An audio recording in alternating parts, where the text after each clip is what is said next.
কেঁচো ধরে নিয়ে এসে পানির মধ্যে একটা রেখে দিল আর একটা রাখলো ওয়াইনের মধ্যে। এরপরে সবাইকে বললো দেখেন তো কি হয়। তো ওয়াইনের মধ্যে যে কেঁচোটাকে রাখলো, দেখা গেল এটা নড়াচড়া করতে করতে একটা সময় তেজস্ক্রিয়তার কারণে ওয়াইনের সাথে মিশে একাকার হয়ে গেল। আর পানির মধ্যে যে কেঁচোটাকে রাখা হলো মিনারেল ওয়াটারের মধ্যে, সে কেঁচোটা দিব্যি ঘোরাফেরা করছে। এক্সপেরিমেন্ট শেষ। এরপর ডাক্তার অডিয়েন্সকে উদ্দেশ্য করে জানতে চাইলো যে এক্সপেরিমেন্টের মাধ্যমে আপনি আসলে কি বুঝতে পারলেন। তো পেছন দিক থেকে একজন মদ্যপায়ী দাঁড়িয়ে বলল যে ডাক্তার সাহেব, মদ খেলে পাকস্থলীতে কিছু জন্মায় না। ডাক্তার সাহেব হতভুক্ত হয়ে গেল, চুপচাপ বসে আছে। সে বলছে আমি এত কষ্ট করে এত সুন্দর একটা আয়োজন করলাম, পকেটে টাকা খরচ করে, আমি কি এইটা বোঝানোর জন্য আপনাদেরকে ডাকছি? এবং সবাই আবার তালি দেওয়া শুরু করছে, না না ঠিক আছে, এটাই কারণ সর্বপ্রিয় যা মিলে গেছে। ডাক্তার তখন বলছে যে বাবা এটা বুঝাইতে চাই নাই, আমি বুঝাইতে চাইছি যদি অ্যালকোহল তুমি গ্রহণ করো তোমার পাকস্থলীটাও ঠিক এইভাবে নষ্ট হয়ে যাবে। তুমি বুঝলা কি, আর বুঝাইতে পারলাম কি? আমাদের প্রোগ্রামে এক ধরনের কথা আমরা বোঝানোর চেষ্টা করি। এখান থেকে অনেকে বেরোয় বলবে যে এটা তো পলিটিক্যাল প্রোগ্রাম, ছাত্র শিবির ডাকছে, তো পলিটিক্যাল অর্গানাইজেশন। সুতরাং ছাত্র শিবিরের এই কথা শোনা বোঝা এগুলো তার পলিটিক্যাল পারপাস সার্ভের জন্য তারা বলে। আল্লাহি আল্লাহর কসম, আল্লাহি আল্লাহর কসম, আমরা এই জাতীয় প্রোগ্রাম করে কাউকে ছাত্র শিবিরে যোগদান করতে হবে, সমর্থন ফর্ম পূরণ করতে হবে, এই জাতীয় ইনভাইটেশন কোনোদিন করি না। এবং এই থেকে সবাই ছাত্র শিবিরে যোগদান আমরা করাই না। আমরা শুধু ছাত্রদেরকে এই কারণেই এখানে দেখেছি, আপনারা যেন আপনাদের মেধার যে মূল্যায়ন, সেই মূল্যায়নের জন্য এই সোসাইটি যে আয়োজনগুলো করার কথা ছিল, আমাদের সোসাইটি সেই আয়োজন করতে ব্যর্থ হয়েছে। ইসলামী ছাত্র শিবিরকে এই কারণে আমরা বলি it's not only so called political institution, political organization, but also it's a complete separate institution. এই ইনস্টিটিউশন আপনাকে ইথিক্যাল ভ্যালুস শিখায়, মোরালিটি শিখায়, ইন্টিগ্রিটি শিখায় এবং সিনসিয়ারিটি শিখায়। ইসলামী ছাত্র শিবিরের পলিটিক্যাল অ্যাক্টিভিটিস যতটুকু আপনি দেখবেন, তার চাইতে কয়েকশো গুণ বেশি আপনি দেখবেন আমাদের স্টুডেন্ট ওরিয়েন্টেড অ্যাক্টিভিটিস অনেক বেশি আমরা করে থাকি। এবং ছাত্রদের নিয়ে ক্যারিয়ার গাইডলাইন প্রোগ্রাম করা, ক্যারিয়ার ফেস্টিভ্যালের আয়োজন করা, সায়েন্স ফেস্টের আয়োজন করা, ক্যারিয়ার মানে এন্টারপ্রেনিয়রশিপের উপরে আমরা কোর্স করানো, স্কিল ডেভেলপমেন্টের কোর্স করানো, 9-10 এর ছাত্রদেরকে একাডেমিক কাউন্সেলিং প্রোগ্রামের অন্তর্ভুক্ত করা। সামগ্রিকভাবে আমরা চেষ্টা করি একজন ছাত্রকে তার অভিষ্ট লক্ষ্যে পৌঁছার জন্য যা ইনস্ট্রুমেন্ট প্রয়োজন সকল ইনস্ট্রুমেন্টকে প্রোভাইড করার জন্য ইসলামী ছাত্র শিবির কাজ করে। ইভেন আপনি দেশের বাইরেও যদি হায়ার স্টাডি করতে যান, তাহলে ইসলামী ছাত্র শিবিরে বাংলাদেশ সহ সারা পৃথিবীর সব জায়গায় ইসলামী ছাত্র শিবিরের ভাইদেরকে আপনারা পাবেন, যেখানে আপনাকে স্বাগত জানিয়ে সেখানে একাডেমিক হেল্প করার জন্য আমাদের ভাইরা প্রস্তুত হয়ে থাকে। আলহামদুলিল্লাহ, সেই জায়গাটা ইসলামী ছাত্র শিবির দীর্ঘদিন ধরে কাজ করার মধ্য দিয়ে, পরিশ্রমের মধ্য দিয়ে তৈরি করতে পেরেছে। এখন আপনাদেরকে মাথার ভিতরে কয়েকটা বিষয় রাখতে হবে প্রিয় বন্ধুরা। আজকে ক্লাস পেয়ে যারা ঢাকার এই বুকে নিজেদেরকে উৎফুল্লিত করছেন, আনন্দ চিত্তে আছেন, আপনাদেরকে মাথায় রাখতে হবে সামনের দিনের কতগুলো চ্যালেঞ্জ আপনার সামনে অপেক্ষা করছে। আপনি এ প্লাস পেয়ে এখানে এসেছেন, তার মানে এই না যে এটাই আপনার জীবনের আলটিমেট সাকসেস। একাডেমিক সাকসেসের জন্য এটা হচ্ছে একটা মানে একটা স্টেপ, আপনি অগ্রগামী হলেন যা অন্যরা পারে নাই। কিন্তু আপনাকে মাথায় রাখতে হবে আপনারা যে 1,39,000 এ প্লাস পেয়েছেন, গত বছর এটা ছিল 1,80,000। এই 1,39,000 এ প্লাসের মধ্যে থেকে এইচএসসি তে যখন আপনারা 2 বছর পরে পরীক্ষা দিবেন, তখন কিন্তু এত এ প্লাস পায় না। গত বছর এইচএসসি পরীক্ষার রেজাল্টে দেখা গিয়েছে মাত্র 92,000 এ প্লাস পেয়েছে। যাদের 2 বছর আগে এসএসসি পরীক্ষা যারা দিয়েছিল, গত বছরই তো তারা এইচএসসি পরীক্ষা দিল, তার 2 বছর আগে তারা এসএসসি পরীক্ষা দিয়েছিল, সেখানে তাদের এ প্লাসের পরিমাণ ছিল প্রায় 1.5 লক্ষের উপরে, 1,60,000 এর উপরে তারা এ প্লাস পেয়েছিল। কিন্তু এইচএসসি তে যখন তারা পরীক্ষা দিল, এটা হয়ে গেল 92,000।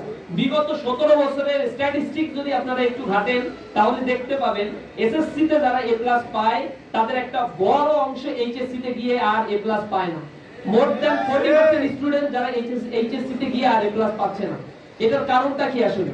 আবার যারা এসএসসি তে এ প্লাস পাচ্ছে না, এ গ্রেড পাচ্ছে, তাদের একটা বড় অংশ এইচএসসি তে গিয়ে এ প্লাস পেয়ে যায়। তার মানে ক্যালকুলেশন করে দেখা গেল এইচএসসি তে যারা এ প্লাস পাচ্ছে তাদের একটা বড় অংশ, অর্থাৎ 50% আছে যারা আসলে এসএসসি তে মানে এসএসসি এর এ প্লাস প্রাপ্তদের 50% এর মতো আছে যারা এইচএসসি তে গিয়ে আর এ প্লাস পাচ্ছে না। এখন আপনাদের জন্য তাহলে অবস্টাকলটা কোথায়? এখন ধরেন 92,000 আপনারা 2 বছর পরে বা 95,000 এ প্লাস পাইলেন, আপনারা খুবই মেধাবী, 95,000 এ প্লাস এই ব্যাচ থেকে পেয়ে গেল সামহাউ। এখন এই যে 95,000 এ প্লাস পাওয়ার পরে তো আপনাদের নেক্সট একটা স্টেপ হচ্ছে ইউনিভার্সিটি অ্যাডমিশন। আপনারা মেডিকেলে ভর্তি হতে চান, সেখানে 4300 সিট আছে বা 4500 সিট সরকারি মেডিকেল গুলোতে। এখানে যদি আপনি ভর্তি হতে চান তাহলে অন্তত 1,30,000 বা 35,000 স্টুডেন্টকে আপনার কমপ্লিট করতে হবে। এরপরে যদি আপনি ইঞ্জিনিয়ারিং বিশ্ববিদ্যালয়ে চারটায় বুয়েট, কুয়েট, রুয়েট, চুয়েট এখানে ভর্তি হতে চান, অন্তত 4,500 এর মতো সিট আছে এখানে, অথচ পরীক্ষা দিবে প্রায় 80 থেকে 90,000 স্টুডেন্ট। এর বাইরেও আপনার মাথা রাখতে হবে অন্যান্য বিশ্ববিদ্যালয়ে যোগ করে সব মিলে 54 থেকে 55,000 সিট হয়তো আপনার জন্য আছে। তো 54,000 সিট আর ইঞ্জিনিয়ারিং মেডিকেল সব যদি যোগ করা হয় 62,000 সিট আছে। এর মধ্যে থেকে কিছু সাবজেক্ট আছে যাতে কেউ পড়তে চায় না, বাধ্য হয়ে পড়ে। যেমন বাংলাদেশে জব সেক্টর নাই, পালি, উর্দু, ফার্সি, তারপরে আরো এরকম কিছু সাবজেক্ট আছে যেগুলো আসলে স্পেসিফিক জব সেক্টর বাংলাদেশে নাই, তাকে অনার্স শেষ করে সুইচ করতে হয় তার একাডেমিক এক্সিলেন্সিটা। তো এরকম সাবজেক্ট গুলো যদি আমি বাদ দেই যেগুলোতে সাধারণত ছাত্ররা এ ক্লাস প্রাপ্ত ছাত্ররা পড়তে চায় না, তাহলে বাংলাদেশে সব মিলে পাবলিক ইউনিভার্সিটিতে 55 থেকে 56,000 সিট আছে, যেগুলো মেডিকেল, ইঞ্জিনিয়ারিং বিশ্ববিদ্যালয় এবং পাবলিক ইউনিভার্সিটি সব যোগ করে পাওয়া যায়। এখন চিন্তা করেন আপনারা 1,49,000 39,000 এ প্লাস পাইলেন, কিন্তু ইউনিভার্সিটি গুলো আপনাদেরকে ধারণ করার মতো ক্যাপাসিটি তাদের হাতে নাই। সেখান থেকে আসলে 60,000 এর মতো পড়াশোনা করতে পারবে। বাকি যে একটা বিশাল অংশ 80,000 এ প্লাস প্রাপ্ত স্টুডেন্ট যারা এসএসসি তে পেয়েছে তাদের পক্ষে ইউনিভার্সিটিতে পড়া সম্ভব হবে না। সুতরাং চ্যালেঞ্জটা অনেক বেশি। কিন্তু এখানে ফার্স্ট ইয়ারে অনার্স কলেজে ভর্তি হবেন, সরকারি বিজ্ঞান কলেজ, নর্ডার্ন কলেজ, এক্সট্রা মানে বিভিন্ন কলেজে আপনারা ভর্তি হন। ভর্তি হওয়ার পরে এই জায়গায় ফার্স্ট ইয়ারে কিছু ছাত্র বন্ধু বান্ধব আপনারা পাবেন যারা বলবে first year is rest year, second year don't care, এরকম কেয়ার টিয়ার সারা যখন চলতে থাকবেন আর ইন্টারমিডিয়েট পরীক্ষার খাতায় বসে মাথার চুল, চোখের পানি, নাকের পানি সব একাকার করবেন, তখন আসলে কোনো লাভ নাই। সময় থাকতে সচেতন হওয়াটা দরকার। আপনার এসএসসির এই রেজাল্টটা আপনার আসলে কোনো ভ্যালুই অ্যাড করতে পারবে না যদি আপনি কোনো ইউনিভার্সিটিতে অ্যাডমিশন নিতে না পারেন। এইচএসসি ডাবল এ প্লাস আপনার কোনো ভ্যালুই অ্যাড করতে পারে না যদি আপনি একটি ভালো সাবজেক্টে পাস করে অন্য কোনো জায়গায় আপনার ক্যারিয়ারটাকে সুন্দরভাবে সেটেল করতে না পারেন। আপনার ক্যারিয়ার সেটেল ভালো না হলে কেউ আপনাকে কোনোদিন জিজ্ঞাসা করবে না এসএসসি আর এইচএসসি এর রেজাল্টটা কি। এটাই জীবনের শেষ। যেমনি ভাবে ক্লাস 2, 3, 4, 5 এর রেজাল্ট, এসএসসি রেজাল্টের পরে আর কেউ কোনোদিন জিজ্ঞাসা করে না। কোনোদিন আপনাকে কেউ জিজ্ঞাসা করবে না ক্লাস 8 এর তোমার রেজাল্ট কি ছিল, 9 এর রেজাল্ট কি ছিল। অথচ বাবা মারা 7, 8, 9, 10 এর রেজাল্ট নিয়ে খুবই কেয়ারফুল থাকে, কারণ তার ভবিষ্যৎটা যেন ভালো হয়। এসএসসি রেজাল্টটা ঠিক এমন, এইচএসসি তে যদি ভালো করতে না পারেন অনেক ইউনিভার্সিটিতে এইচএসসি রেজাল্টের উপর একটা মার্কস আপনাকে কাউন্ট করে দেয়। সুতরাং এই যে 2 বছরের যে সময়টা, এটাকে আমরা বলছি this is the transitional period of your life, it's so much crucial. এই 2 বছরের সময়টাকে তোমার আইডেন্টিফাই করে দেবে ভবিষ্যৎ তোমার কিভাবে বিনির্মাণ করা হবে। এই 2 বছরের লেখাপড়ার স্ট্র্যাটেজি তোমাকে আইডেন্টিফাই করে দেবে 2 বছর পরে গিয়ে আসলে তুমি কোথায় নিজেকে দাঁড় করাবো। আমি এখানে দাঁড়ায় আছি, আমার আইনে পড়ার খুব ইচ্ছা ছিল, অ্যাডমিশন পরীক্ষা দিয়ে ঢাকা বিশ্ববিদ্যালয় বা অন্য জায়গায় যেখানে চান্স পাইছি, আইনে আমার নসিবে জুটে নাই। রাজশাহী বিশ্ববিদ্যালয়ে গিয়েছি, সেখানে আইনে পড়ার জন্য সব সাবজেক্টে চান্স পেলেও আইনে যে ওয়েটিং এ যে চান্স পাচ্ছি, মানে আমার আসলে আল্লাহ রাব্বুল আলামিন কপালে লেখে নাই যে আইনে আমার ভর্তি হইতে হবে। তো রাগ হয়ে গিয়ে যে অন্য আরেকটা সাবজেক্ট ইকোনমিক্সে যে ভর্তি হইলাম। তো আমাদের একটা প্রত্যাশা থাকে, ক্লাস 6 থেকে এক ধরনের স্বপ্ন দেখছি আইনজীবী হব, বিচারপতি হব, কিন্তু একটা পর্যায়ে এসে অনার্সের সাবজেক্ট যখন আমি পাই না, অ্যাডমিশনে যখন ভালো সামনের দিকে রেজাল্ট করতে পারি না, তখন আমার পক্ষে আসলে আইনে পড়া সম্ভব হয় নাই। অনেকের মানে ডাক্তারি পড়া ছোটবেলা থেকে অদম্য স্পৃহা, বাবা জন্মের আগেই স্বপ্ন দেখা শুরু করে আমার একটা ছেলে হলে ডাক্তারি পড়া। সে ছেলে আসলে ডাক্তারি পড়তে চায় কি চায় না এটা তো বাবার চিন্তা করার সময় না। এরপরে ছেলের মধ্যে একটা প্রত্যাশা জাগ্রত হয়, তাকে ইঞ্জিনিয়ারিং পড়তে হবে, ডাক্তারি পড়তে হবে, কিন্তু একটা পর্যায়ে গিয়ে দেখে তার বায়োলজি ভালো লাগে না, অথচ তার ডাক্তার হইতে ইচ্ছা করে। একটা সময় গিয়ে তার দেখা গেল হায়ার ম্যাথ দেখলেই গায়ে 106 ডিগ্রি জ্বর আসে, অথচ তার ইচ্ছা হচ্ছে, একান্ত ইচ্ছা সে বুয়েটে পড়ে। তো যার হায়ার ম্যাথ ভালো লাগে না, ফিজিক্স ভালো লাগে না, সে বুয়েটে কেমনে পড়বে? যার বায়োলজি ভালো লাগে না, সে মেডিকেলে কেমনে পড়বে? এরকম ক্যারিয়ারের মধ্যে ডিজ অ্যাসপাইরেশনটা আমাদের মধ্যে যখন অনেক বিগেস্ট আকার ধারণ করে, তখন ছাত্রদের একটা বড় অংশ তাদের ক্যারিয়ার থেকে ফল ডাউন করে। তোমাদেরকে মাথায় রাখতে হবে এইচএসসির এই স্তরে তোমার যে রিজার্ভেশন বা প্রত্যাশা, তুমি যেখানে পড়তে চাও, যা পড়তে চাও, এজন্য কিন্তু সবকিছু এখন ওপেন। আমাদের সময় হয়তো এত বেশি আর্টিফিশিয়াল ইন্টেলিজেন্সের ব্যবহার ছিল না, আমাদের সময় কোডিং গুলো এত ব্যবহার করা যেত না, ইনফরমেশন এত অ্যাভেলেবেল ছিল না, কিন্তু মাত্র 5-7 বছরের ব্যবধানে টেকনোলজি যেভাবে আপগ্রেডেশন হয়েছে, তাতে তোমাদের কাছে ইনফরমেশন সো মাচ অ্যাভেলেবল। এই জায়গায় দাঁড়িয়ে নিজেকে যাচাই বাছাই করা, নিজের রাস্তাকে পরিশীলিত করা এবং এখানে কম্পিটিশনের এই যুগে দাঁড়িয়ে নিজেকে কম্পিটিশনে এগিয়ে নিয়ে যাওয়ার জন্য পড়াশোনার কোনো বিকল্প নাই। তোমরা এই বছরের রেজাল্টেও দেখেছো মেয়েদের রেজাল্টের পরিমাণ অনেক ভালো হয়েছে আলহামদুলিল্লাহ। আমরা যখন এসএসসি পরীক্ষা দিয়েছিলাম তখন মেয়েদের মধ্যে 30% হচ্ছে পাস করতো বা এ প্লাস পাইতো, আর 70% ছিল ছেলেরা। ছেলেদের আস্তে আস্তে এমন অধপতন আর মেয়েরা আস্তে আস্তে পড়াশোনার দিকে এত ঝুঁকছে যে এই দুইয়ের মধ্যে এখন আরেকটা ইমব্যালেন্স তৈরি হচ্ছে। আমার আশঙ্কা কিছুদিন পরে ছেলেদের জন্য কোটা সিস্টেম চালু করতে হবে, যে আসলে কোটা সিস্টেম না হইলে তো এরা এ প্লাস, যেমন এইবারও এ প্লাস মেয়েরা বেশি পেয়েছে, মেয়েদেরকে আমরা কমে দিয়েছি। কিন্তু ছেলেরা যদি এইভাবে অধপতন হয় তাহলে এটা তো দুর্ভাগ্যের বিষয়। তোমার সংসার আজ টিকবে না ঠিকঠাক মতো, তোমার মাথায় রাখা উচিত। কারণ হচ্ছে তুমি যদি চাকরি না পাও, কাজ না করো, তাহলে তোমাকে কে আসলে বিয়ে দিবে, ভবিষ্যৎটা কি হবে? এইটাকে চিন্তা করেও অন্তত একটু লেখাপড়া করা উচিত। আমাদের লেখাপড়ার দিকে একটু ঝোঁকা উচিত। ছাত্রদেরকে লেখাপড়ার থেকে বিমুখ করে দিচ্ছে অত্যাধিক পরিমাণে। মানে কোনো কিছু হইলে আমরা এবার বিস্ময়ের সাথে লক্ষ্য করলাম যারা ফেল করছে তারা আন্দোলন শুরু করছে তাদের পাস করায় দিতে হচ্ছে। এটা এটা এটা কিন্তু আসলে দুর্ভাগ্যের বিষয় একটা জাতির জন্য। আমি লেখাপড়া না করে যদি সার্টিফিকেট নিয়ে পাস করি, এরকম বিনা পাশে তো একবার মেডিকেলেও ভর্তি হতে পারছিল মনে হয় কি একটা সিস্টেমে, ওই যে প্রশ্ন পাস হওয়ার পর ওই ব্যাচটাকে এখনো পর্যন্ত সবাই আইসোলেট করে রাখে। ওই ব্যাচের কাছে কেউ জানতে পারলে যে ওইরকম প্রশ্ন পাসের ব্যাচ, ওর কাছে কেউ চিকিৎসা নিতে যায় না, ভয় পায় যে কোন সময় কি অপারেশন করে আর কি দশা হয়। তো যে ছাত্র অটো পাস নিয়ে পাস করে ইউনিভার্সিটিতে গেলেও তার রেজাল্টের অবস্থা খুবই খারাপ, বেসিক ক্রাইটেরিয়া ফিলআপ করতে পারছে না, হায়ার স্টাডিতে যেতে গেলে অবস্ট্রাকল, ভবিষ্যৎটা তার জন্য অন্ধকার হচ্ছে। ইন্টারমিডিয়েটের লেখাপড়াটা হচ্ছে একটা বড় বেসমেন্ট তৈরি করা, এরপরে ইউনিভার্সিটিতে যাওয়ার পরে এই বেসমেন্টটাকে আরো বেশি এক্সটেনশন করা সম্ভব হয়। এই কারণে এই সময়টায় অনেক বন্ধু বান্ধব তুমি পাবা যারা তোমার কাছে এসে বলবে যে চল না 31st নাইট, এটা তো একদিনই হয় বছরে, 21 ফেব্রুয়ারি এটা তো একদিনই হয় বছরে, 26 মার্চ এটা তো একদিনই হয় বছরে, পয়লা বৈশাখ এটা তো একদিনই আসে বছরে, আর দুই ঈদ বছরে তো একবারই আসবে। এইভাবে করতে করতে তার একবার হিসাব করতে করতে দেখবা বছরের এক বছরে মানে এক বছরে 365 দিনে 120 দিনই শেষ। একদিন ওই একদিনের পাল্লায় যদি কেউ পড়ে যাও তাহলে তার খবর আছে। এখানে একটু সতর্ক থাকতে হবে যে প্রতিটা সময় তোমার জন্য খুবই গুরুত্বপূর্ণ। সামনের কম্পিটিশনে টিকে থাকতে গেলে তোমাকে অনেক বেশি অধ্যবসায়ী হতে হবে।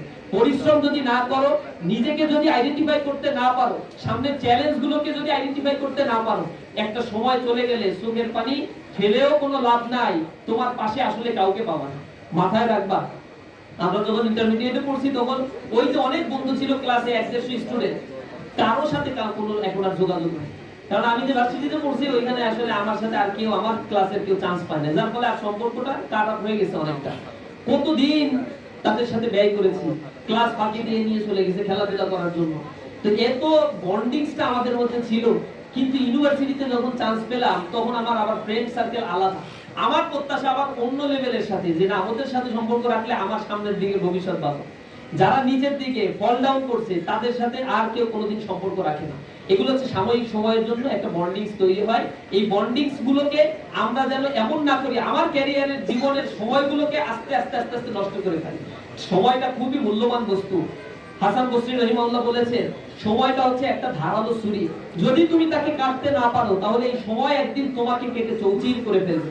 সুতরাং সময়ের 1 ফোর আর অসময়ের 10 ফোর। যখন তোমার কাছ থেকে সময় চলে যায় আর তুমি যখন সময়কে কাজে না লাগাও, একটা সময়ে যখন তুমি এসে তোমার বার্ধক্যে উপনীত হওয়ার বুঝতে পারো এখন আমার হাতে আর সময় নাই, আমার কিছু করার নাই, তখন মানুষ খুব আফসোস করে এবং সুপ্ত আত্মনাদ তার মধ্যে জেগে ওঠে। তখন একজন শের লিখেছে, বলেছে যে তখন বার্ধক্যে উপনীত হয়ে মানুষেরা বলতে থাকে লাইতা শাবাবা ইয়াউদ ইয়াওমান আখবারহু মা ফাআলাল মাশিব, হায় যৌবন যদি আবার ফেরত আসতো, সেদিন আমি যৌবনের কাছে নালিশ করে দিতাম বার্ধক্য আমার সাথে কি আচরণটা করেছে। সুতরাং বার্ধক্যে উপনীত হওয়ার আগে যৌবনের মূল্যটা বুঝতে শিখো। বার্ধক্যে যখন উপনীত হওয়া ঠিক মতো হাঁটতে পারবা না, পা গুলো সাপোর্ট করবে না, ব্রেন সাপোর্ট করবে না, হাতগুলো সাপোর্ট করবে না, কিন্তু যৌবনের এই সময়গুলোতে তুমি সবকিছুকে, বুকে তাজা রক্ত আছে, হাতে অনেক শক্তি আছে, খাদ্য খেলে শক্তির সঞ্চার হচ্ছে, অনেক কিছুকে তুমি বলতে পারো আমি অস্বীকার করি, আমি মানি না, তুমি আমাকে গণ্ডির মধ্যে আবদ্ধ করে রাখতে পারবা না। কিন্তু এই তারুণ্যের জয়গান, এই তারুণ্যের শক্তিটা আমি যদি সুপথে ব্যয় করি তাহলেই আমি আমার জীবনকে গড়ে তুলতে পারবো। এই সময়টাকে এই প্রপার ইউটিলাইজেশন করার জন্য তোমাদেরকে আহ্বান জানাই। অনেক বেশি অধ্যবসায় করতে হবে। অনেকে এখানে এ প্লাস পেয়ে এসেছো, হয়তো সব বিষয়ে এ প্লাস পাও না। 4 সাবজেক্ট প্রক্সি দিয়ে তোমাদেরকে এ প্লাস পাইয়ে দিয়েছে। এরপরেও যে সাবজেক্টগুলোর এখন মনে হচ্ছে দুর্বলতার কারণে আমি এ প্লাস পাই নাই, এই সাবজেক্টটাকে এমফাসাইজ দিতে হবে। Nothing is impossible for student.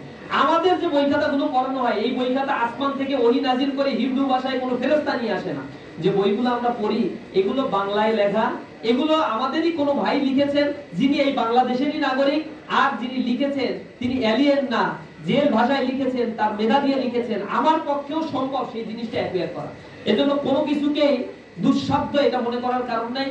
বারংবার চেষ্টা করতে থাকবা, সফলতা আসবে। এবং চেষ্টা করলে মানজাদ্দা ওয়াদাদা, যে চেষ্টা করে তাকে সেটা দেয়া হয়। আমি অনুরোধ জানাই, আমরা হয়তো একজন বিজ্ঞানী এডিসনের নাম শুনছো, টমাস আলভা এডিসন। সে যখন বিদ্যুতিক বাতি আবিষ্কার করেছিল, সেই বিদ্যুতিক বাতি আবিষ্কার করার পরে একটা এক্সিবিশনের আয়োজন করেছিল গণ্যমান্য ব্যক্তিদেরকে নিয়ে এসে। তো বিদ্যুতিক বাতি আবিষ্কার করার পরে যখন এইটা প্রদর্শন করলো, সবাই তো হাতে তালি দিয়ে তাকে সম্বোধন জানাচ্ছে, এখন আর অন্ধকারে থাকতে হবে না, এখন আর হেরিকেন জ্বালাইতে হবে না, এখন আর মোমবাতি জ্বালাইতে হবে না, আমরা বিদ্যুতিক বাতির যুগে অবতীর্ণ হয়েছি, পদার্পণ করেছি। কিন্তু টমাস আলভা এডিসন মনে মনে বলছে যে এই বিদ্যুতিক বাতি আবিষ্কার করতে গিয়ে এর পেছনে যে 10টা বছর আমাকে 10,000 বারের অধিক ব্যর্থ চেষ্টা করতে হয়েছে, এটা যদি এই জনগণ জানতো তাহলে আমাদের ভালো বিজ্ঞানী বলা তো দূরের কথা, এই এক্সিবিশনে কেউ আসতো কিনা যথেষ্ট সন্দেহ আছে।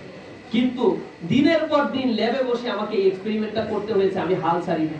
সুতরাং জীবনের চলার পথে কখনোই হাল ছাড়া যাবে না। সামনে যত কাঠিন্যতায় আসুক না কেন, দারিদ্রতা তোমাকে পেছনে টেনে ফেলে দিবে। অনেকের রেজাল্ট না হওয়ার পেছনে কারণ কি, আমি এটা অবজারভেশন নিয়েছি। আমি আমার এই ক্যারিয়ার অ্যাসপাইরেশনের উপর একটা রিসার্চ করার সুযোগ হয়েছিল। সেখানে আমি দেখেছি কি কারণে ছাত্ররা এসএসসি তে ভালো করছে, এইচএসসি তে গিয়ে ফল করছে। কি কারণে একটা ছেলে ক্লাস 5 এ বৃত্তি পাচ্ছে, ভালো রেজাল্ট করছে, এসএসসি তে গিয়ে এ প্লাস পাচ্ছে না। কি কারণে এইচএসসি তে এ প্লাস পাচ্ছে, এসএসসি তে এ প্লাস পাচ্ছে, কোন একটা ইউনিভার্সিটিতে সে চান্স পাচ্ছে না। তাহলে এর মধ্যে বেসিক তফাৎটা আসলে কোথায় গিয়ে দাঁড়ায়? তো এই বেসিক তফাৎটা আইডেন্টিফিকেশন করতে গিয়ে আমরা দেখেছি অনেকের পারিবারিক অসচ্ছলতা, দুর্বলতা, নিজের ব্যক্তি জীবনের এমন সঙ্গের সাথে সে মিশে গিয়েছে যার ফলে সে আর রিকভারি করতে পারে না। এভাবে করে করে তার জীবনটাকে আস্তে আস্তে আস্তে আস্তে সে নষ্টের দিকে ফেলে দিয়েছে। একটা সময় সে উপলব্ধি করতে পারে, কিন্তু সেই জায়গা থেকে আর ফেরত আসার সুযোগটা তার জীবনে আর হয় না। কারণ সময় একবার চলে গেলে ওই সময়কে পৃথিবীর কোনো শক্তির ক্ষমতা নাই যে সেই সময়কে আবার রিস্টোর করে ফেলবে। সময়টা একবার চলে গেলে সে আস্তে আস্তে আস্তে আস্তে চলে যায়। এজন্য বলা হয় time and tide wait for none. সময় আর নদীর স্রোত কখনোই অপেক্ষা করতে পারে না। তোমার জীবনে একটা লক্ষ্য আছে, দেখবা লক্ষ্যটা ভেঙে চুরে খান খান হয়ে যাবে।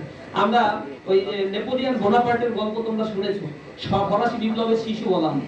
নেপোলিয়ান যখন এই ইউরোপে তার অভিযান পরিচালনা করেছিলেন, অল্প বয়স 20 বছরেরও কম বয়সে তিনি এই অভিযান পরিচালনা করেছিলেন, তখন নেপোলিয়ানের দাপটে টোটাল ইউরোপটা পদানত হয়েছিল। ইভেন অভিযান পরিচালনা করতে করতে তিনি ক্লান্ত হয়ে গিয়েছিলেন। এই যুবক তার যখন একেবারে আর্লি স্টেজ, 10-12 বছর বয়স হবে, কি আর বুঝে, সুন্দর মোটা সোটা গাঢ় শরীর, এই অবস্থায় সে একদিন বাজার থেকে হেঁটে যাচ্ছে, হাঁটতে হাঁটতে দেখে এক জায়গায় খুবই ক্রাউডেড সিচুয়েশন, ভিড় অবস্থায় আছে।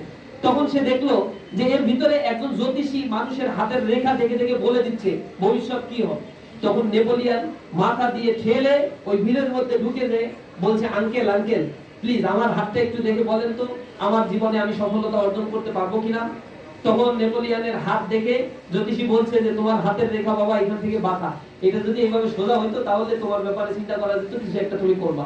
নেপোলিয়ান এখান থেকে বের হয়ে গিয়ে পকেটে কিছু টাকা ছিল, একটা ব্লেড বা একটা ছুরি কিনছে, কিনে এরপরে হাতের রেখা এখান থেকে যেটা বাঁকা ওইটা ধরে টেনে একেবারে সোজা বানাইছে। এখন তো ফিনকি দিয়ে রক্ত বের হওয়া শুরু হয়েছে এখান থেকে, আর হাতের এই আঙুল দিয়ে এটাকে এরকম চেপে ধরে এরপরে আবার ভিড় ঠেলে ভিতরে ঢুকে দিয়ে বলছে, আঙ্কেল দেখেন তো এবার আমার জীবনে আমি কিছু করতে পারবো কিনা। এখন জ্যোতিষী এই অবস্থা দেখে যে পাগল না কি সে বুঝতে পারতেছে না, ছেলেকে অবজারভেশন করার চেষ্টা করছে, তাকিয়ে থেকে দেখলো যে না এত পাগল না যেরকম পাগল মনে করছে না। তারপরে হাতের দিকে তাকিয়ে বলছে, বাবা তোমার হাতের রেখা তোমাকে আসলে কিছু করতে পারবে বলে আমার বিশ্বাস হয় না, তোমার ভিতরে যে অদম্য স্পৃহা আছে এই স্পৃহাই তোমার জীবনকে বদলে দেবে ইনশাআল্লাহ। এজন্য তুমি যদি তোমার জীবনের গতিপথকে আইডেন্টিফাই করতে পারো তাহলে তোমার জীবনের সফলতা অর্জনের জন্য ইজ এনাফ। আর যদি তুমি নিজেকে মানে সমাজের সাথে তাল মিলিয়ে স্রোতের সাথে নিজেকে ভাসিয়ে দাও, তাহলে এই সমাজ ব্যবস্থা তোমাকে আসলে কিছুই দিতে পারবে না। এই কারণে তুমি যে টার্গেটটা তোমার জীবনে এখন করেছো, অনেকের টার্গেট আছে ডাক্তার হোক। আমি বিভিন্ন জায়গায় ক্যারিয়ার সেমিনার গুলোতে আলোচনা করতে গিয়ে শুরুতে জিজ্ঞাসা করছি, এখানে যারা তোমরা আসো তাদের মধ্যে ডাক্তার হইতে চাও কে কে, ইঞ্জিনিয়ার হইতে চাও কে কে, এই দুইটা বলার পরে হাত উঠানো শেষ, আর কিছু খুঁজে পাওয়া যায় না। এরপরে যদি বলি তোমরা মুদি দোকানদার হবা কে কে, কুলি মজদুর হইতে চাও কে কে, এটা হচ্ছে অল কাইন্ডস অফ প্রফেশন। এইটা কেউ হইতে চায় না, এটা কেউ হইতে চায় না, সবাই ডাক্তার ইঞ্জিনিয়ার হইতে চায়। আমার মনে হয় এগুলো যোগ করলে যা হয়, বাংলাদেশে এত রোগীও নাই, এত ডাক্তার বাংলাদেশে হইতে চায়। তো এখন এত ডাক্তার তো আসলে সবার অ্যাসপিরেশন থাকে, কিন্তু কেউ তো হইতে পারবে না। একটা অংশ হবে যারা আসলে অনেকের মধ্যে অন্যতম। এজন্য ফ্যাসিলিটিস গুলো তোমার জন্য সবই সমান। তুমি যে বই পড়তে চাও, যে বই পড়ো, তোমার একই বই সরকার কর্তৃক নির্ধারিত করা হয়েছে আরেকটা স্টুডেন্টের জন্য। সুতরাং সুবিধা সবার জন্য একই, কিন্তু পার্থক্য সৃষ্টি করে তোমার পরিশ্রম। তুমি যদি পরিশ্রম করতে পারো, যে প্রত্যাশা তোমার রয়েছে সেই প্রত্যাশাকে তুমি আপহোল্ড করতে পারো, তোমার জীবনে তুমি সফলতা অর্জন করতে পারবে।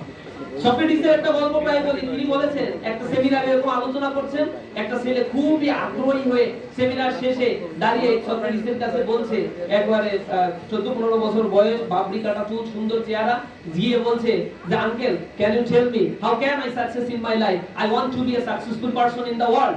তখন সক্রেটিস তাকে বলছে যে বাবা, তুমি যদি সফলতা অর্জনের গল্প শুনতে চাও, এখানে অনেক গল্প বলা যাবে না, তুমি আগামীকাল নদীর পাড়ে আমার সাথে দেখা করো। সক্রেটিস আগে গিয়ে দাঁড়িয়ে আছে, ছেলেটা ইনটিন করে গেছে সক্রেটিসের সাথে দেখা করতে। সক্রেটিস দেখার সাথে সাথে ঘাড়ে হাত দিয়ে তাকে পানির ভিতরে নামাই দিয়েছে। দুইজনে হাঁটতেছে, বুক সমান পানি, ছেলেটা কিছুই বুঝতে পারছে না। হঠাৎ করে সক্রেটিস পিছনের বাবরি কাটা চুল ধরে এরপরে পানির মধ্যে চুবাই ধরছে। ছেলেটা ফর্সা, যত উপরে ওঠার চেষ্টা করে তাকে তত পানির নিচে চুবিয়ে ধরে। একটা পর্যায়ে হাঁসফাঁস করছে, নিঃশ্বাস নিতে পারছে না। তখন তার চেহারার আকৃতি বিবর্ণ আকৃতি ধারণ করলো।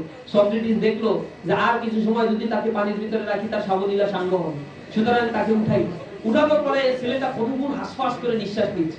এরপরে তাকে ডাঙায় নিয়ে আসলো। ছেলে তখনও হাঁপাচ্ছে, নিঃশ্বাস নিতে না পেরে কষ্ট হচ্ছে, হাঁপাচ্ছে। তখন সক্রেটিস তাকে একটু শান্ত হওয়ার পরে বললো যে বাবা, পানির নিচে এতক্ষণ পর্যন্ত যে ছিলা, কি চাচ্ছিলা তুমি, আকুলভাবে কি প্রার্থনা করছিলা? তখন ছেলেটা বলছে, আঙ্কেল, বাতাস চাচ্ছিলাম, বাতাস। তখন সক্রেটিস বললো যে বাবা, ওই সময় পানির ভিতরে যদি বাতাস না দিয়া একটা সোনা, রূপা, হীরা, চাঁদি এগুলা দেয়া হইতো, এগুলা নিয়ে তুমি খুশি থাকতে পারতা না? বলছো ওগুলা দিয়ে কি করো? আমি যদি নাই বাঁচি, আমার বাতাসই যদি না হয়, অক্সিজেনই যদি না পাই, তাহলে ওই সোনা, দানা, হীরা, জহরাত দিয়ে কি করবো? তখন সক্রেটিস তাকে বললো যে বাবা, সফলতার কোনো রহস্য নাই। তুমি যেই জিনিসটা চাও, সেই জিনিসটা যদি ঠিক এইভাবেই চাও, তাহলেই তুমি তোমার জীবনে সফলতা অর্জন করতে পারবে। সফলতার জন্য তুমি আমি যা চিন্তা করি, মনে হচ্ছে আবুল কালাম আজাদের কথা এখানে হয়তো আসার কথা। সে বলছে যে স্বপ্ন হচ্ছে সেই জিনিস যা তোমাকে ঘুমাতে দেয় না। যেটা তোমাকে ঘুমাতে দেয় ওটা তো কোনো স্বপ্ন হইতে পারে না। সেরা খাতায় শুয়ে লাখ টাকার স্বপ্ন দেখার না, আমি এরকম হবো ওরকম হবো, কিন্তু বই পড়তে ইচ্ছা করে না, সময় উল্টা পাল্টা ব্যয় করতে ইচ্ছা করে, সকালে 10টা পর্যন্ত ঘুমায়, রাতে অনেক রাত পর্যন্ত ফেসবুক টিপতে থাকি, এরপরে সকালে যদি নামাজ পড়ি তো পড়ি, সাথে সাথে আবার নামে সানি। দ্বিতীয় ঘুম না দিলে তো এটা স্ট্যাটাসের সাথে মিললো না। এটা মানে এটা আছে না, আমি হচ্ছে একটা স্ট্যাটাস ধারণ করি, সকাল 9-10টা পর্যন্ত না ঘুমাইলে তো স্ট্যাটাসের সাথে মিলে না। অথচ early to bed and early to rise makes him and healthy, wealthy and wise. প্রত্যুষে যদি ঘুমাতে যাও আর দ্রুত ঘুম থেকে ওঠো, তাহলে তুমি কয়েকটা ক্যারেক্টারিস্টিক তুমি পাবা। আর যদি তুমি এইগুলা না করো, তাহলে গ্যাস্ট্রিক, আলসার, এরপরে কিডনির রোগ, নানা ধরনের বাজে বাজে রোগে আক্রান্ত হয়ে যাও। অল্প বয়সে হার্ট স্ট্রোক করে মারা যাওয়ার পরিমাণ বাংলাদেশে বেড়ে যাচ্ছে। বাংলাদেশে একটা পেশা আছে যেই পেশায় কোনো লস নাই, একটা হসপিটাল দিলে ওর জীবনে আর কোনো সমস্যা নাই, ওইটা আর লস নাই। কারণ বাংলাদেশের রুগীর কোনো সমস্যা নাই। বাংলাদেশে যত লোক তার চাইতে বেশি হয় রোগের কোনো শেষ নাই। এটা হচ্ছে আমাদের অনিয়ন্ত্রিত জীবন ব্যবস্থা। সুন্নতে নববীর আলোকে জীবন যাপন যদি আমরা করতে পারতাম, আমাদের দ্বারা অনেক কিছুই সম্ভব ছিল। যে মেধাটা আল্লাহ রাব্বুল আলামিন আমাকে দিয়েছে, এটা ইউটিলাইজেশন আমি করি না। যে মেধাটা তোমাকে দিয়েছে, এগুলো সায়েন্টিফিক অ্যানালাইসিস করে দেখা গিয়েছে 1.5 কেজির একটা মগজ আল্লাহ দিয়েছে। এই মগজটার যে পাওয়ার, তা পৃথিবীর কোন সুপার কম্পিউটারের সাথে কম্পেয়ারেবল না। পৃথিবীর অন্যতম একটি পাওয়ারফুল সুপার কম্পিউটার, যাকে ক্রেয়ন সুপার কম্পিউটার বলা হয়। এই সুপার কম্পিউটার 1 ন্যানো সেকেন্ডে 400 মিলিয়ন ক্যালকুলাস করতে পারে। জটিল ক্যালকুলাস দিয়ে প্রেস করবা, 1 ন্যানো সেকেন্ডে 400 মিলিয়ন ক্যালকুলাস করে দিতে পারে। মানুষের এই মস্তিষ্ককে অ্যানালাইসিস করে দেখা গিয়েছে, এটা যদি মাইক্রোচিপস যন্ত্রগুলো পাশাপাশি বসিয়ে এই মস্তিষ্কের পাওয়ার যে পরিমাণে রয়েছে, এখানে যে পরিমাণ নিউরন উৎপাদন হচ্ছে, এগুলোকে যদি ইউটিলাইজ করে একটা মেশিনারি ডিভাইসে কনভার্ট করা সম্ভব হয়, তা তৈরি করতে অন্তত 20,000 কোটি কোটি টাকা প্রয়োজন হবে। 20 এর পরে 17টা শূন্য, বিশাল একটা অ্যামাউন্টের প্রয়োজন হবে। এই টাকা দিয়ে যদি কেউ বানাইতেও পারে, এটা রাখার জন্য যে স্পেসের প্রয়োজন হবে, 100 তলা বিশিষ্ট 18 থেকে 20টা বিল্ডিং পাশাপাশি রাখতে যে পরিমাণে স্পেসের প্রয়োজন হয়, ওই চিপসটা বসাতে ঠিক তার চেয়ে মানে সেই পরিমাণে স্পেসের প্রয়োজন হবে। এই বিদ্যুতের তো অভাব নাই, মানে কয়েক হাজার মেগাওয়াট বিদ্যুৎ লাগবে শুধু এটা চালানোর জন্য। ক্যান ইউ ইমাজিন কি পাওয়ারফুল আল্লাহ রাব্বুল আলামিন তৈরি করে রাখছে। আর বলা হয়েছে এই মস্তিষ্ক যদি প্রপারলি ইউটিলাইজ করা যেত, মানুষ তো 1% 2% ব্যবহার করতে পারে না, এটা যদি 100% ব্যবহার করা যেত, 1 ন্যানো সেকেন্ডে সেখানে 10,000 বিলিয়ন ক্যালকুলাস করার সক্ষমতা অর্জন করতো মানুষের এই মস্তিষ্কটা। অর্থাৎ একটা সুপার কম্পিউটার অনর্গল কাজ করবে, 1 বছর যদি সে অনর্গল কাজ করে উইদাউট এনি ইন্টারাপশন, তাহলে মানুষের মস্তিষ্কের মাত্র 1 মিনিটের কাজ সে করতে পারে। তবে কত নিয়ামত আল্লাহ দিয়ে দিয়েছে। আল্লাহ রাব্বুল আলামিন এইজন্য মানুষের দিকে তাকিয়ে বলছে যে তুমি তোমার দিকে তাকাও, দেখো কত চমৎকার ভাবে মানুষকে আমি সৃষ্টি করে দিয়েছি, আমার সৃষ্টিগুলোর দিকে তাকাও আর তুমি কৃতজ্ঞতা জ্ঞাপন করো। তোমার দৃষ্টি বারবার ফেরত আসবে তোমার দিকে, তুমি অকৃতজ্ঞ হওয়ার কোনো সুযোগ পাবা না। তোমার যে মেধাটা আল্লাহ রাব্বুল আলামিন দান করেছে, দয়া করে সেটা যেন ইউটিলাইজ করি। আমাদের যুবকদের হাতে আজকে আমাদের এই শিক্ষা কারিকুলাম, শিক্ষা ব্যবস্থার কারণে আমাদের যুবকদের আমরা ব্যবহার করতে পারছি না। আর এটা ব্যবহার করতে না পারার কারণে আজকে জাতি যে অপরিণামদর্শী একটা ভবিষ্যতের দিকে যাচ্ছে, এটা হয়তো তোমরা স্টেজে বুঝতে পারছো না। আমরা কিছুটা ইকোনমিক্স পড়ার কারণে কিছুটা হইলেও আজ করতে পারি, জাতি এক অপরিণামদর্শী ভবিষ্যতের দিকে যাচ্ছে। কারণ সে জাতি তার ডেমোগ্রাফিক ডিভিডেন্ডকে কাজে লাগাতে ব্যর্থ হচ্ছে। ডেমোগ্রাফিক ডিভিডেন্ড হচ্ছে একটা নির্ধারিত সময় একটা দেশে কর্মক্ষম জনসংখ্যার পরিমাণ যখন সবচেয়ে বেশি থাকে তখন সেটাকে ডেমোগ্রাফিক ডিভিডেন্ড বলে। বাংলাদেশে বর্তমানে 9% আছে ডিপেন্ডেন্সি পিপল, যা বাংলাদেশের জন্য অবিস্মরণীয় একটা জিনিস।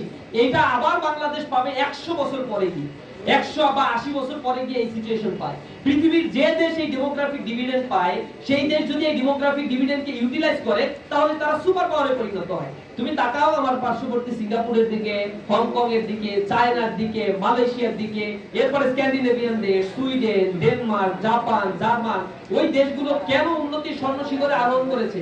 কারণ সে তার ডেমোগ্রাফিক ডিভিডেন্ডকে ইউটিলাইজ করছে। চায়না যখন বাংলাদেশ স্বাধীনতা অর্জন করেছিল, চায়নায় কমিউনিস্ট রিভলিউশন হয়েছিল 1949-এ। এরপর থেকে দীর্ঘ সময় ধরে তারা একটা মানে স্ট্রাগলের মধ্যে চলেছে।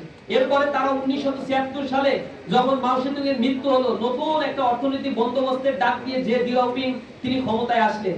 তিনি ক্ষমতায় আসার পরে সেখানে নতুন একটা অর্থনৈতিক বন্দোবস্ত চালু করে দিল, সম্পদের উপরে মানুষের মানে মানুষকে এম্পাওয়ার্ড করা হলো। এরপর থেকে চায়নার ইকোনমি 1975-76 সালে যা ছিল, বাংলাদেশের ইকোনমি একেবারে সেম ছিল, বা কিছু কিছু ক্ষেত্রে চায়নার ইকোনমি আরো খারাপ ছিল, বাংলাদেশের অর্থনীতি আরো ভালো ছিল। কিন্তু আজকে পৃথিবীতে অর্থনীতির দিক থেকে সবচেয়ে বড় সুপার পাওয়ার হচ্ছে চায়না, যেটা আমেরিকার অর্থনীতিকেও এখন টপকে যাচ্ছে বিভিন্ন ক্ষেত্রে। আজকে পৃথিবীর কোন জায়গা থেকে তার ইম্পোর্ট করতে হয় না, সারা পৃথিবীর সব জায়গায় সে এক্সপোর্ট করে। ট্রিলিয়ন ট্রিলিয়ন ডলার সে ইনভেস্ট করে রাখছে। সে ঢাকা শহরের মতো একটা ছোট্ট একটা সিটি, বা ঢাকার চাইতে ছোট একটা সিটি সে তৈরি করছে হংকং, ম্যাকাও আর গুয়াংজু রিভারের পাশে। সেই জায়গাটাকে বলা হয় গ্রেটার বে এরিয়া। এই গ্রেটার বে এরিয়ার যে ইকোনমিক ভ্যালু, সেটা বর্তমানে 2.2 ট্রিলিয়ন ডলার। এটা 4 বছর পরে হয়ে যাবে 4.8 ট্রিলিয়ন ইউএস ডলার। এটা পৃথিবীর সবচেয়ে লার্জেস্ট ইকোনমিক হাব তারা তৈরি করছে গুয়াংজুতে। Can you imagine? এত বিশাল অর্থনীতি তারা মাত্র 40 বছরের মধ্যে রিফরমেশন করতে পারলো। তাদের মাথাপিছু আয় 140 কোটি মানুষের মাথাপিছু আয়। এদের মাথাপিছু আয় বাংলাদেশের মতো এত শুভঙ্করের পাখি। এদের গিনি কোএফিশিয়েন্ট খুবই ক্লোজলি রিলেটেড। গিনি কোএফিশিয়েন্ট বলতে বোঝায় হচ্ছে ইনকাম ডিসপারশন লেভেল।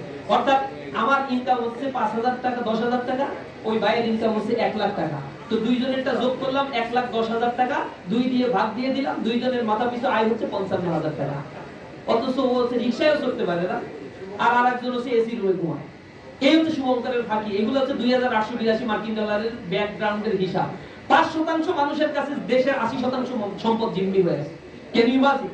আর বাদ বাকি 20% সম্পদ আমার মতো এরকম লেইম্যানরা ভোগ করে থাকে।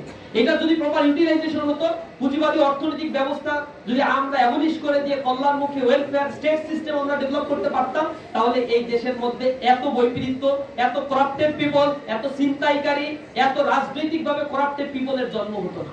আমরা সেটাতে সম্পূর্ণ ব্যর্থ হয়েছি। যেটা চায়না করেছে, Malaysia, Singapore, Hong Kong, Taiwan, little dragon ভুক্ত ইকোনমিক ডেভেলপমেন্ট যারা করেছে, তাদের অর্থনীতি কেন কম্পেয়ারেবল আমাদের সাথে? কারণ তারা যখন স্টার্ট করেছে, আমরা যাবেন গুয়াংজু রিভারের পাশে যদি যান, আমি সেখানে গিয়ে তাদের ব্যাক হিস্ট্রি দেখে অবাক হয়েছি।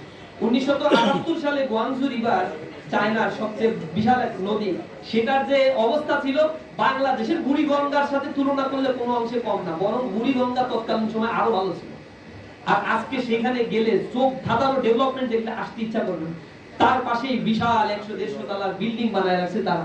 যে ডেভেলপমেন্ট তারা করছে, করাপশনকে দূরে রেখে, যখন লায়াবিলিটি, ইন্টিগ্রিটি এবং দেশপ্রেম, সার্বভৌমত্বকে নিয়ে তারা ভেবেছে, তখন দেশের উন্নতি হতে 140 কোটি মানুষের আর্টিফিশিয়াল ইন্টেলিজেন্স দিয়ে সবাইকে সার্ভিলেন্সের আওতায় নিয়ে আসতে তাদের 40টা বছর সময় লাগে।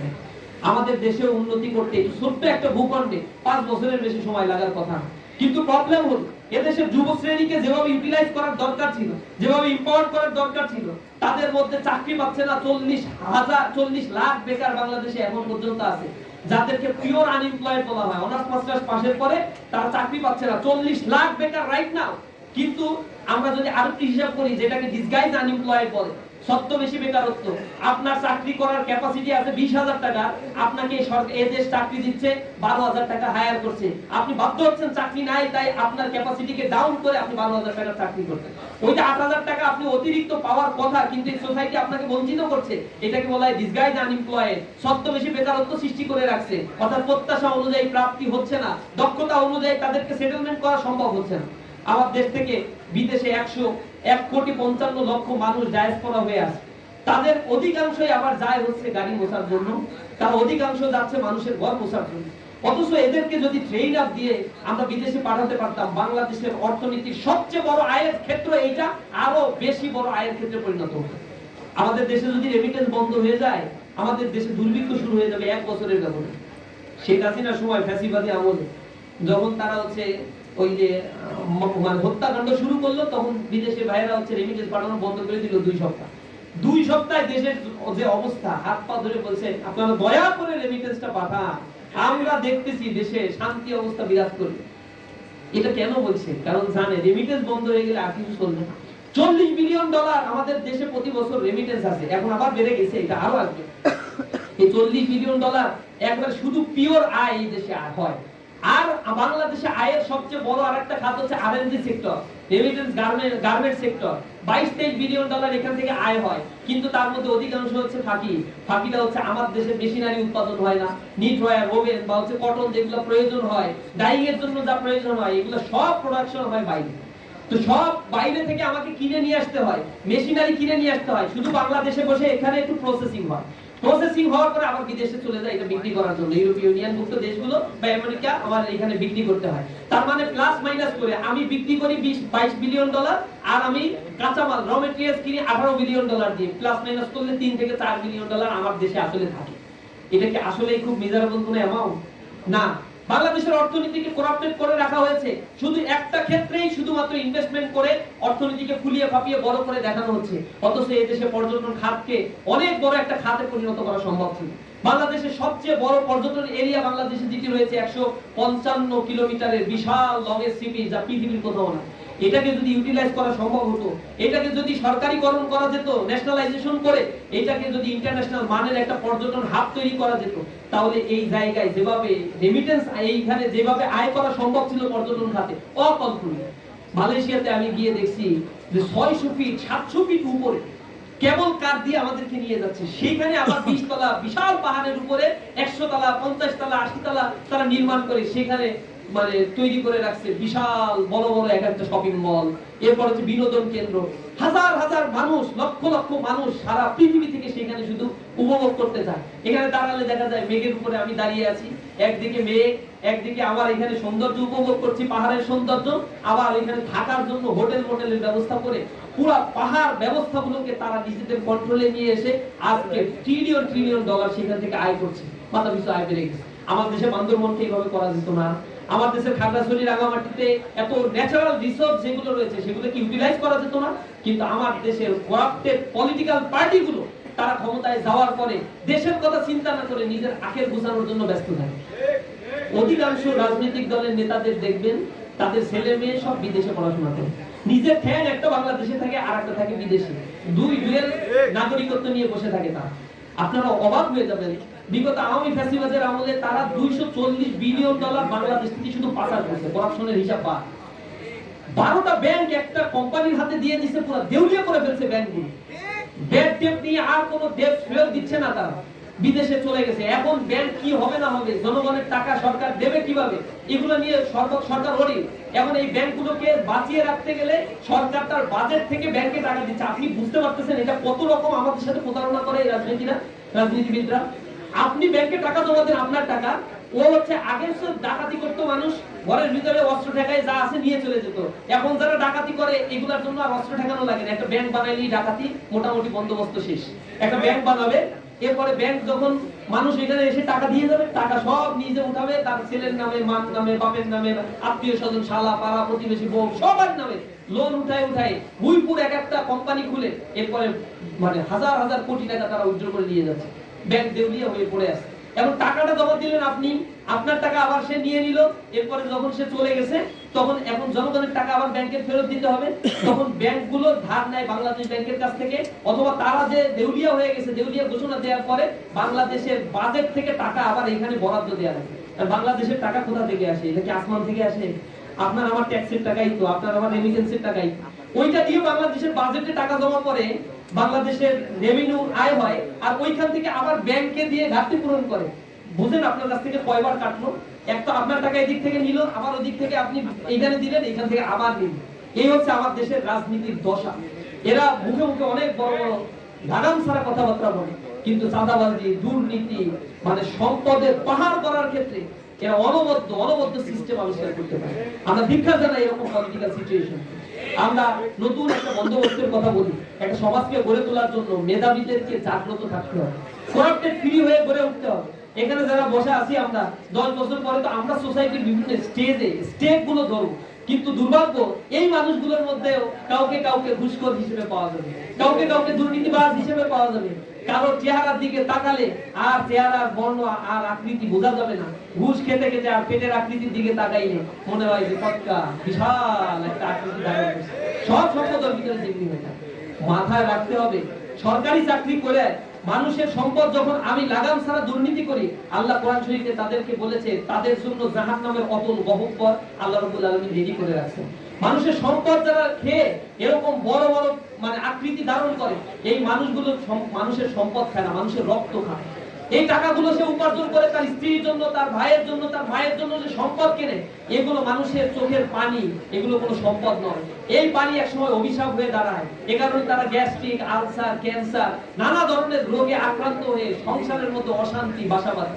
তাদের টাকা উপার্জিত এই অবৈধ টাকার মাধ্যমে যে সন্তানের জন্ম হয়, তাদের মধ্য থেকে ঐশীর মতো সন্তানের জন্ম হয়, যারা তার বাবাকে কুপিয়ে হত্যা করতে দ্বিধা সংকোচ করে না।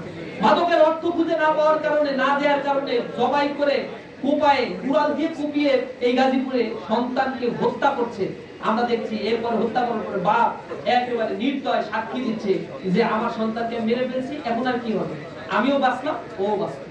এই হচ্ছে আমাদের সোসাইটির চরিত্র হয়ে পড়ছে, মাদকাসক্ত হয়ে পড়ছে এই যুব সমাজ। আমাদেরকে এই জায়গা থেকে ফেরত আসতে হবে। মেধাবীরা আগামী দিনের ভবিষ্যৎ। আজকে যারা এখানে বসে আছো তারাই হচ্ছে আগামী বাংলাদেশ বিনির্মাণ করবা। তোমাদেরকে একটা হিজিমনি দিয়ে যখন কালচারাল একটা সিস্টেমের মধ্যে ফেলে দিয়ে নিজস্ব গণ্ডির মধ্যে আবদ্ধ করে রাখা হয়, ওটিটি প্ল্যাটফর্মের মধ্যে দিয়ে এমন অশ্লীল ভিডিও আমাদের মধ্যে ছড়িয়ে দিচ্ছে, লেখাপড়ার সময়গুলো আমরা অপব্যয় করে পাবজি না হবে আর কি জিটি আছে এগুলো ক্ষেত্রে ক্ষেত্রে জীবনের একটা বড় সময় আমরা ব্যয় করে ফেলছি। অথচ যৌবনের সময়টা পড়াশোনার সময় ছিল, এই সময়টা নিজেকে গড়ার সময় ছিল। যখন আমি এই সময়টা অপব্যয় করে ফেলি তখন আর আমার পেছনের দিকে তাকানোর আর কোনো সুযোগ থাকবে না। আমরা তোমাদেরকে আজকে সতর্ক করার জন্য এখানে দেখে অনেক কথাগুলো বললাম। হয়তো এই কথা শোনার পরে অনেকের খারাপ লাগবে। আমি এগুলোর খবর বিরোধিতা করি যে একজন সন্তানকে ইন্টারমিডিয়েটে এসএসসি তে A+ পাওয়ার পরে বাপের সামর্থ্য থাকলে একটা বাইক কিনে দেওয়া উচিত না, বাপের সামর্থ্য থাকলে অনেক কিছু দেওয়া উচিত না। আমি দেখছি আমার ইউনিভার্সিটিতে একজন বড় মাপের একজন প্রফেসর, সে হচ্ছে আমাদের বেশ বড় জায়গায় মানে স্টুডেন্ট অ্যাফেয়ার্স এর মূল দায়িত্বে ছিল। সেই ব্যক্তির 2 সন্তান আমার ইউনিভার্সিটির স্কুলেই পড়তো। স্কুলে পড়াকালীন সময়ে তারা বিভিন্ন প্রতিযোগিতায় অংশগ্রহণ করত। প্রতিযোগিতায় তার বাবা প্রধান অতিথি, কিন্তু সন্তানের পরিচয় দিলে খুব রুষ্ট হতো সে, যে আপনার সন্তান ফার্স্ট হয়েছে। বলছে খবরদার, এখানে সাধারণ ছাত্রদের মতো সেইখানে আসে। গাড়িতে আসে মানে ওয়াইফ হাজবেন্ড দুইজনই ভালো মানের একজন আর্কিটেকচার এবং ইউনিভার্সিটির প্রফেসর দুইজনই হচ্ছে দুইটা ফ্যাকাল্টি ডিন। তো তারা হচ্ছে সন্তানকে গাড়িতে করে নিয়ে আসবে না, বলবে তোমার জন্য হচ্ছে স্কুলের যে ভ্যান আছে এই ভ্যানে করে যাবা, তুমি তো টাকা ইনকাম করো না, তোমার বাপ টাকা ইনকাম করে, সুতরাং তুমি যখন এরকম ইনকাম করবা তুমি খরচ করবে, তোমার জন্য যা প্রয়োজন অতটুকুই দিবে। পৃথিবীতে চলতে গেলে এই অ্যাডাপ্টেশন কোয়ালিটি যদি তুমি ডেভেলপ করতে না পারো, স্ট্রাগল তুমি টিকবা না।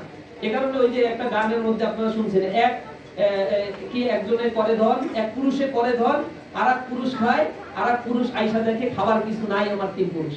বাপের যার সম্পদ বেশি থাকে তার সন্তান লালন পালন হইতে খুব কষ্ট হয়। জীবনে স্ট্রাগল তারা তো দেখে না। পৃথিবীতে দেখবা যেখানে স্ট্রাগল করে মানুষগুলো গিয়েছে তারাই পৃথিবীতে সাস্টেইন করছে, তারপরের প্রজন্ম আর ঠিকঠাক মতো সাস্টেইন করতে পারে না, এক প্রজন্ম পরে আবার গ্যাপ হয়ে যাচ্ছে। আমরা আশা করি সেই গ্যাপটা আমরা করবো না, আমরা নিজেকে আত্মপ্রত্যয়ী হিসেবে স্বনির্ভরশীল করে গড়ে তুলবো, এই দেশটাকে আমরা ভালোবাসবো। আজকে যেভাবে তোমাদেরকে এখানে কংগ্রাচুলেশন জানানো হয়েছে, জীবনের প্রতি স্তরে